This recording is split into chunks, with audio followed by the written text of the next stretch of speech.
মুসলিম বিশ্বের আজ যে অধঃপতন তার পেছনে সবচেয়ে বড় দায়টা কার জানেন? এক কথায় বললে মধ্যপ্রাচ্যের দেশগুলোর। কারণ মুসলিম দেশগুলোর বিপদে যদি কারো পাশে দাঁড়ানোর সক্ষমতা থাকে সেটা মধ্যপ্রাচ্য। অথচ সৌদি আরব, সংযুক্ত আরব আমিরাত, কাতার ও কুয়েতের মতো দেশগুলো যে পরিমাণ আয় করে তার কানাকড়িও সারা বিশ্বের মুসলিমদের কাজে আসে না। এই দেশগুলো নিজেদের স্বার্থ সংশ্লিষ্ট বিষয়গুলো নিয়েই বেশি ব্যস্ত থাকে। মধ্যপ্রাচ্যের দেশগুলো ভোগবিলাসী জীবনের জন্য আদর্শ স্থান। বিশেষ করে সৌদি আরব এক হজ থেকে এ দেশটি প্রতি বছর প্রচুর অর্থ আয় করে। এছাড়া তেল ও প্রাকৃতিক গ্যাস রপ্তানি দেশটির অর্থনীতির মেরুদণ্ড। অর্থনৈতিক বৈচিত্র্য আনতে সৌদি আরব এখন নানা উন্নয়নমূলক প্রকল্প চালু করেছে, যা দেশটির আয়ের উৎসকে বহুমুখী করেছে। তবুও দেশটির অর্থনীতি তার পেট্রোলিয়াম খাতের উপর অত্যন্ত নির্ভরশীল। সৌদি জিডিপির প্রায় 30% তেলের অবদান এবং সরকারি রাজস্বের 55% প্রতি বছর তেলের দামের উপর নির্ভর করে। একসময় যুক্তরাষ্ট্র ও ইউরোপে সবচেয়ে বেশি তেল রপ্তানি করত মধ্যপ্রাচ্যের দেশগুলো, কিন্তু সেই দিন এখন আর নেই। অর্থনৈতিক শক্তি হিসেবে রাশিয়ার উত্থান সেই হিসাব নিকাশ বদলে দিয়েছে। 2022 সালে সৌদি আরব সবচেয়ে বেশি তেল রপ্তানি করেছে চীনের কাছে, মোট রপ্তানির 27%। যুক্তরাষ্ট্রের কাছে রপ্তানি ছিল 25%। স্বাভাবিকভাবে মধ্যপ্রাচ্যের ভূরাজনৈতিক সমীকরণও বদলে যাচ্ছে। সৌদি আরব এখন যুক্তরাষ্ট্রের পাশাপাশি চীনের সঙ্গে তার সম্পর্ক উন্নয়ন করছে। যে চীনা টেলিযোগাযোগ প্রযুক্তি কোম্পানিকে জাতীয় নিরাপত্তা বিঘ্নিত করার অভিযোগে যুক্তরাষ্ট্র নিষিদ্ধ করেছে, সেই হুয়াওয়ে সৌদি আরব ও মধ্যপ্রাচ্যের বেশ কয়েকটি উপসাগরীয় দেশে 5G নেটওয়ার্ক বসিয়েছে। বিভিন্ন খাত থেকে আয়ের পর সৌদির ব্যয়ের প্রধান অগ্রাধিকার মেগা প্রকল্প। পর্যটন খাতকে আকর্ষণীয় করতে তারা এগুলো বাস্তবায়ন করছে। রাজধানী রিয়াদের কাছে অবস্থিত বহু বিলিয়ন ডলারের বিনোদন শহর কিদিয়া হতে চলেছে বিশ্বব্যাপী আকর্ষণের কেন্দ্রবিন্দু। পাশাপাশি 500 বিলিয়ন ডলারের বিশাল বিনিয়োগের মাধ্যমে ভবিষ্যতের শহর নিয়ম বিশ্বমানের পর্যটন এবং বিনোদন অভিজ্ঞতা প্রদান করবে। এছাড়া নিজেদের প্রতিরক্ষা খাতকে শক্তিশালী করতে সৌদি আরব বিপুল অর্থ খরচ করে। খাবারের পেছনে সৌদি নাগরিকদের অতিরিক্ত ব্যয়ের কথা তো সবারই জানা।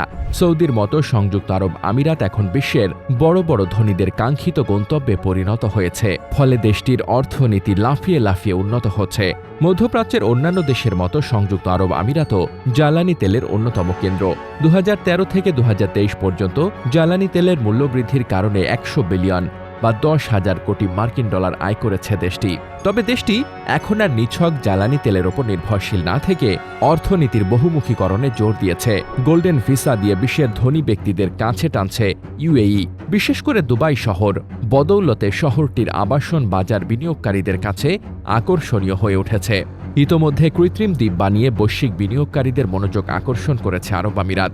ব্যয়ের মধ্যে দেশটির অন্যতম অগ্রাধিকার প্রতিরক্ষা খাত। 2016 থেকে 2020 সাল পর্যন্ত সামরিক খাতে সংযুক্ত আরব আমিরাতের গড় ব্যয় 26.6 বিলিয়ন ইউএস ডলার। 2025 সাল পর্যন্ত একে বছরে প্রায় 38 বিলিয়ন ডলারে উন্নীত করার রূপরেখা ছিল দেশটির। উপসাগরীয় ক্ষুদ্র দেশ কাতার বিশ্বের এক বিস্ময়কর অর্থনৈতিক শক্তি। বিশ্বের 40টি দেশে কাতার 400 বিলিয়ন ডলার বা 40,000 কোটি ডলার বিনিয়োগ করেছে। এই অর্থ বাংলাদেশের বর্তমান বৈদেশিক রিজার্ভের 10 গুণ। শুধু যুক্তরাজ্যেই কাতারের বিনিয়োগ 53 বিলিয়ন ডলার। বিদেশে বিনিয়োগের জন্য কাতার গড়ে তুলেছে কাতার ইনভেস্টমেন্ট অথরিটি বা QIA নামের একটি সার্বভৌম আর্থিক তহবিল। কাতারের এ অর্থের মূল উৎসটা পার্শ্ববর্তী অন্য দেশগুলোর মতো তেল ও প্রাকৃতিক গ্যাস ভিত্তিক। কাতার রক্ষণশীল দেশ হিসেবে পরিচিত, কিন্তু গত কয়েক বছরে দেশটি শিল্পকলার জন্য প্রচুর অর্থ ব্যয় করেছে। দেশটির নামি দামি বেশ কয়েকটি প্রদর্শনীর আয়োজন করেছে। 2022 সালে ফুটবল বিশ্বকাপ আয়োজন করে তো তারা তাক লাগিয়ে দিয়েছে। মধ্যপ্রাচ্যের অন্যান্য দেশের মতো কুয়েতও বিভিন্ন প্রাকৃতিক সম্পদে বেশ ধনী। দেশটির মূল প্রাকৃতিক সম্পদ হচ্ছে তেল ও গ্যাস। বিশেষ করে অপরিশোধিত তেলের সরবরাহে কুয়েত উপরের দিকে আছে। ভৌগোলিকভাবে ছোট হলেও 102 বিলিয়ন ব্যারেল তেলের রিজার্ভের মাধ্যমে কুয়েত একটি সমৃদ্ধ অর্থনীতি দেশের পরিণত হয়েছে। মধ্যপ্রাচ্যের অন্যতম দেশ হলেও ওমান যেন সব সময় আলোচনার বাইরে থাকে। নীরবে চলা এই দেশটিও প্রাকৃতিক সম্পদ থেকে প্রচুর টাকা আয় করে। পাশাপাশি অন্যান্য উৎস তো আছেই। সৌর ও বায়ুবিদ্যুৎ প্লান্ট থাকায় বিদ্যুৎ উৎপাদনে পরিচ্ছন্ন শক্তি ব্যবহারের ক্ষেত্রেও মানে গিয়ে। তবে দেশটিকে দ্বন্দ্ব বা বিবাদে জড়াতে খুব একটা দেখা যায় না। এভাবেই মধ্যপ্রাচ্যের দেশগুলো আয় ব্যয় করে, যাতে সবকিছু প্রাধান্য পেলেও মুসলিম বিশ্বের খুব একটা লাভ হয় না।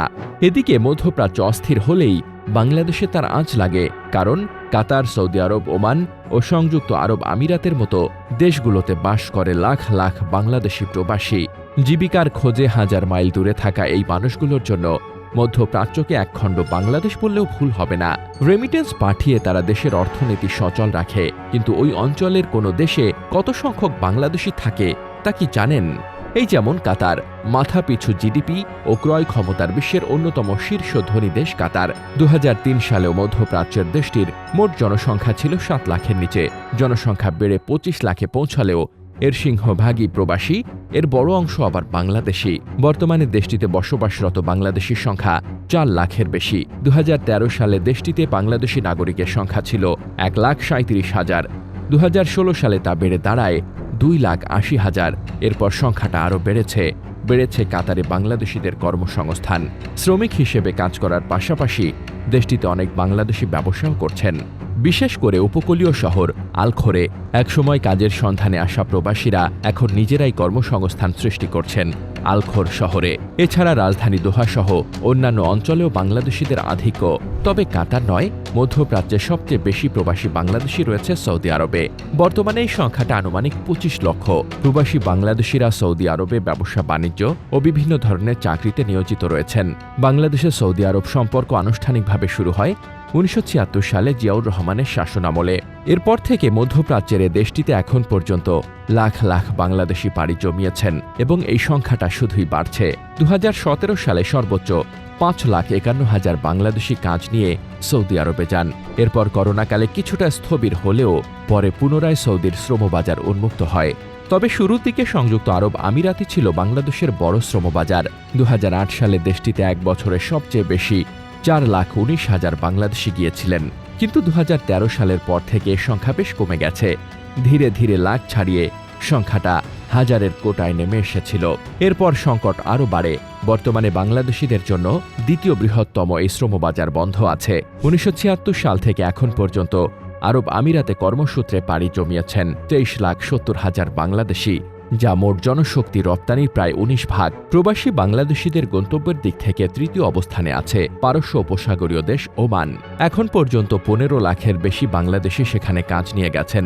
2016 সালে ওমানে পাড়ি জমিয়েছিলেন 1,88,000 বাংলাদেশি। তবে করোনার পর থেকে এই দেশেও কর্মসূত্রে বাংলাদেশি যাওয়ার সংখ্যা কমেছে। জনশক্তি কর্মসংস্থান ও প্রশিক্ষণ ব্যুরোর তথ্য অনুযায়ী ওমান 2023 সালে নেয় 1,27,883 জন কর্মী। 2024 সালে সেটি কমে দাঁড়ায় 358 জনে। এরপর একই বছর বাংলাদেশিদের জন্য শ্রম ভিসা দেওয়াই বন্ধ করে দেয় ওমান, যেটি এখনও খোলেনি। শ্রমবাজার নিয়ে সুখবর না থাকলেও ওমানে এখনও রয়েছে হাজার হাজার প্রবাসী যারা দেশের রেমিটেন্স খাতে অবদান রাখছে। মধ্যপ্রাচ্যের আরেক দেশ কুয়েতেও আছে উল্লেখযোগ্য সংখ্যক বাংলাদেশি।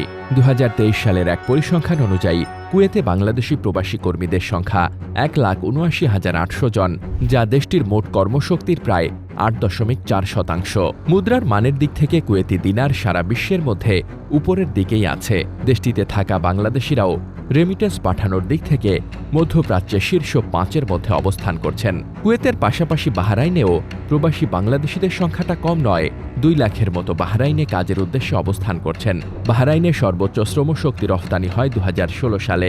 ওই বছর দেশটিতে 72,167 জনকে পাঠানো হয়। তবে এরপর থেকে বাহরাইনের শ্রমবাজার বাংলাদেশিদের জন্য বেশ স্থবির অবস্থায় আছে।